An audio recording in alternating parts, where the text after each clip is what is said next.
15 برس کی عمر میں آپ صلی اللہ علیہ وآلہ وسلم نے ایک جنگ میں حصہ لیا جسے حرب فجار کہتے ہیں، اس لیے کہ یہ لڑائی ایام الحرام میں ہوئی جن میں لڑنا منع ہے۔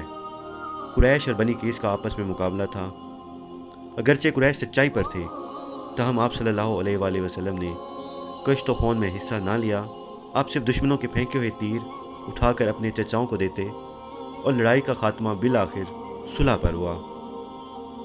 اس جنگ کے کچھ عرصہ بعد قریش کے سب قبیلوں نے آپس میں عہد کیا کہ ملک میں ہر طرح سے امن قائم کیا جائے گا اور مکہ میں آئے ہوئے مسافروں، غریبوں اور مظلوموں کی مدد کی جائے گی، خواہ وہ کسی بھی قبیلے سے ہوں۔ حضرت صلی اللہ علیہ وآلہ وسلم بھی اس معاہدے میں شرکت کی اور آپ کو اس معاہدے پر اتنا ناز تھا کہ زمانہ رسالت میں بھی فرمایا کرتے کہ اس معاہدے کے مقابلے میں اگر مجھ کو سرخ رنگ کے اونٹ بھی دیے جاتے تو بھی میں نہ لیتا، اور آج بھی ایسا معاہدہ کے لیے اگر کوئی بلائے تو میں حاضر ہوں۔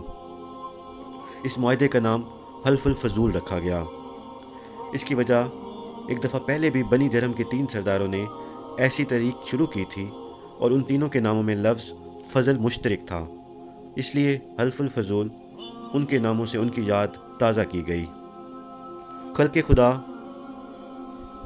سے انس، ہمدردی اور شفقت شروع ہی سے آپ صلی اللہ علیہ وآلہ وسلم کی طبیعت میں کوٹ کوٹ کر بھری تھی۔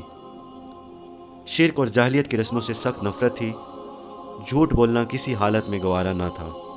آپ کی سچائی اور امانت داری بچپن ہی میں اتنی شہرت پا گئی کہ لوگ اپنی امانتیں لا لا کر آپ کے پاس رکھتے اور آپ کو امین کے لقب سے پکارتے۔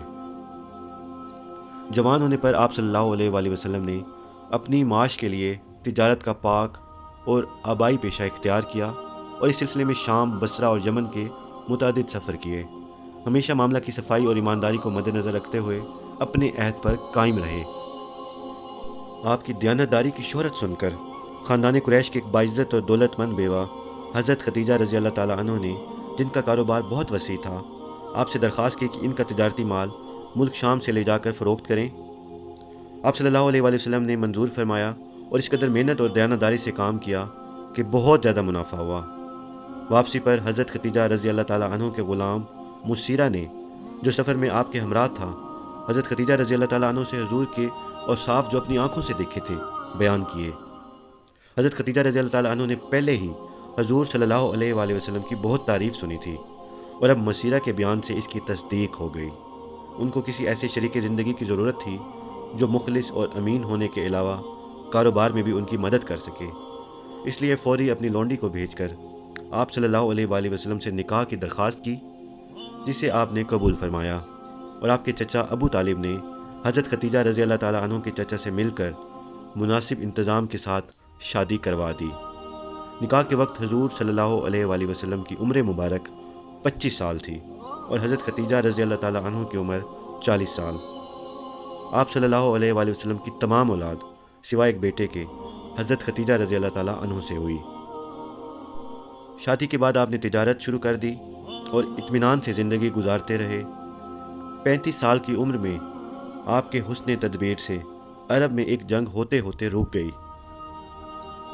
قصہ یوں تھا کہ خانہ کعبوں کی دیواروں کو سیلاب کی وجہ سے بہت نقصان پہنچا تھا، اس لیے قریش نے بہت سی عمارت گرا کر اثر نو تعمیر کروائی، لیکن جب حجر اسود لگانے کا وقت آیا تو قبائل میں جھگڑا شروع ہو گیا اور ہر قبیلے کی خواہش تھی کہ اس متبرک پتھر کو رکھنے کی سعادت اسے نصیب ہو، اور آخر یہ طے پایا کہ جو شخص اگلے دن سب سے پہلے خانہ کعبہ میں داخل ہو اس کا فیصلہ سب کے لیے قابل قبول ہوگا۔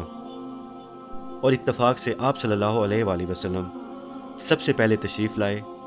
آپ نے چادر بچھا کر اپنے دستے مبارک سے حجر اسود اس پر رکھ دیا اور حکم دیا کہ ہر قبیلے کا سردار چادر پکڑ کر اٹھائے۔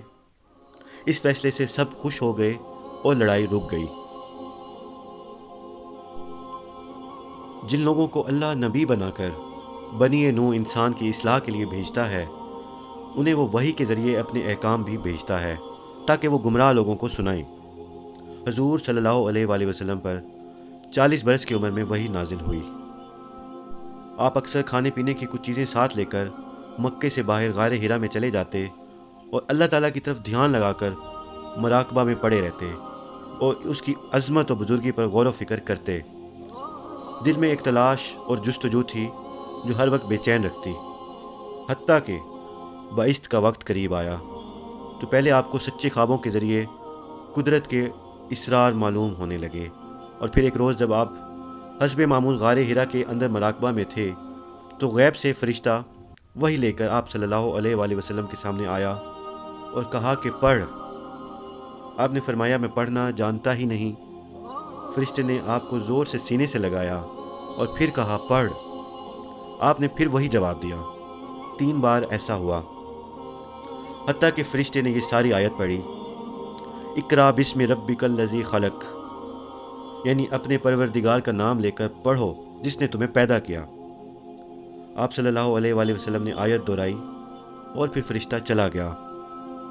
گھر آ کر آپ صلی اللہ علیہ وآلہ وسلم نے سارا واقعہ حضرت خدیجہ رضی اللہ تعالیٰ عنہ سے بیان فرمایا۔ انہوں نے آپ کو تسلی دی اور اپنے چچا زاد بھائی ورقہ بن نوفل جو عیسائی ہو گئے تھے اور توریت اور انجیل کے بہت بڑے عالم اور ذاکر تھے، ان سے کہا، انہوں نے کہا کہ یہ فرشتہ جو حضور صلی اللہ علیہ وآلہ وسلم کے پاس آیا ہے یہ ناموس اکبر ہے جو حضرت موسیٰ علیہ السلام کے پاس بھی آیا کرتا تھا، اور حضرت محمد صلی اللہ علیہ وآلہ وسلم اپنی امت کے نبی ہوں گے۔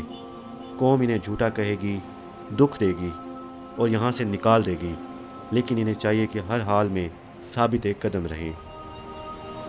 جی تو ناظرین، اس طرح سے عربوں میں اعلان حق ہوا اور آغاز تبلیغ کی شروعات ہوئی،